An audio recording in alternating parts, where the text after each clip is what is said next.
Welcome to Smartpunk Live. I'm Rob. And I'm Annika. And this week's episode, we're really excited. We're taking to the streets of the Northeast. That's right, Rob. Today in the studio, we're happy to have Emmure.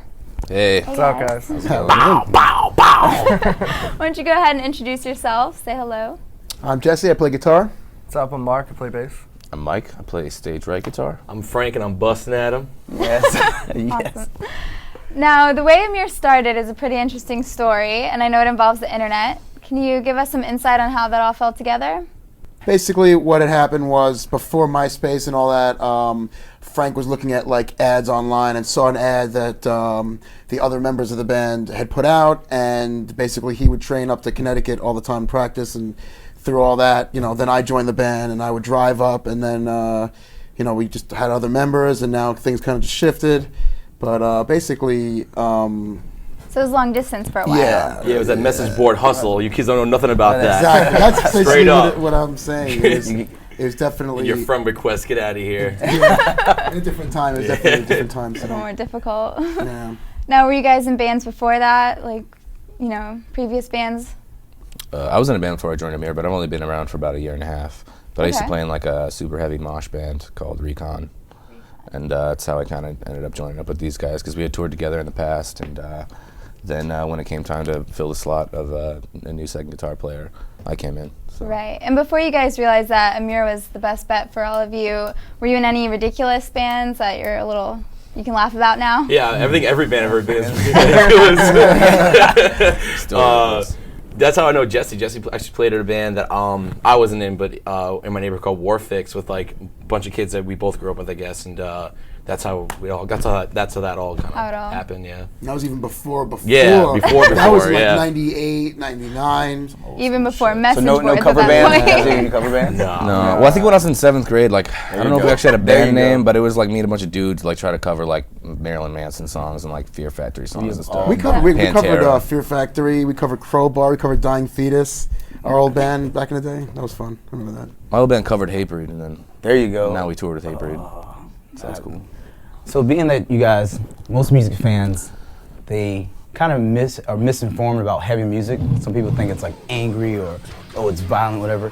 What's Emmure's take on heavy music? What does Emmure stand for? Anger and violence. That's what I'm talking about. Well, the thing is that anything can be heavy. Like all music can be taken aggressively depending on how you perceive it. So if you kind of hear our band and we're not heavy to you, it wouldn't offend us at all. And I think whatever it is that you're into, it's pretty cool with me.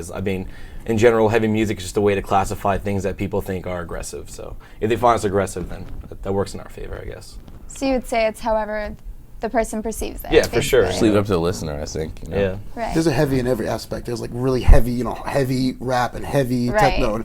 That makes sense. It's just an extreme. We're all into the extreme, so that's what we do with this band. Definitely. Yeah. And you guys are currently touring on the album Felony. Yes. And I was looking at your previous releases dating back to even 2006, and you guys are releasing a lot of albums really quickly, almost once a year. Is that Victory giving you the freedom to do so, or is it more a personal choice, or Both. both? Yeah. They're down, like every 14 to 18 months we've released a record, Right. since we've signed with them.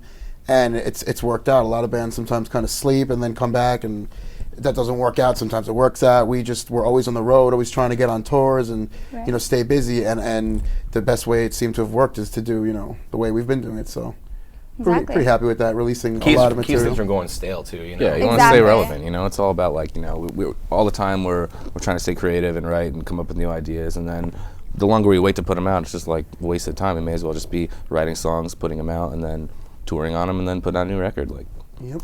just seems like the most logical way for us to go about That's a things. good hustle, though. Yeah, it's been great, dude. It's been cool. But it takes a lot of skills to do that, because a lot of bands, they do that whole put out one album, 2 years later put out another album, and it's like by that time, like people kind of lose the flavor or whatever. It works in your favor to stay current and just Yeah. keep on putting things out. Just Totally. keep on not reinventing yourself, but just keep on putting yourself out there how you feel at the time.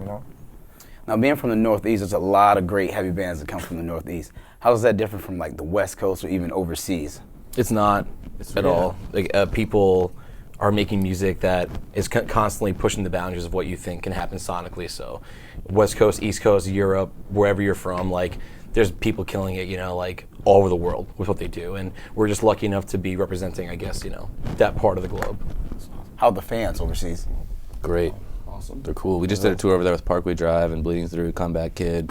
We Came as Romans. Who else is on there? War for Heart, Smile for Your Demise. My boys, your demise. So, And, spice up your life. yeah. Shout out. Yeah, so we had a great time over there. Then was definitely my best experience over in Europe. I think we can all say the same. The tour was ridiculous. I mean, like, so many kids. The fans there are just like rabid. They're like so hungry for heavy music, and it's so cool. Like going out there and just like seeing a bunch of kids that don't even speak your language, like singing Frank's lyrics is just kind of like, it's just crazy and mind blowing. And you just kind of got to take it for what it is and run with it.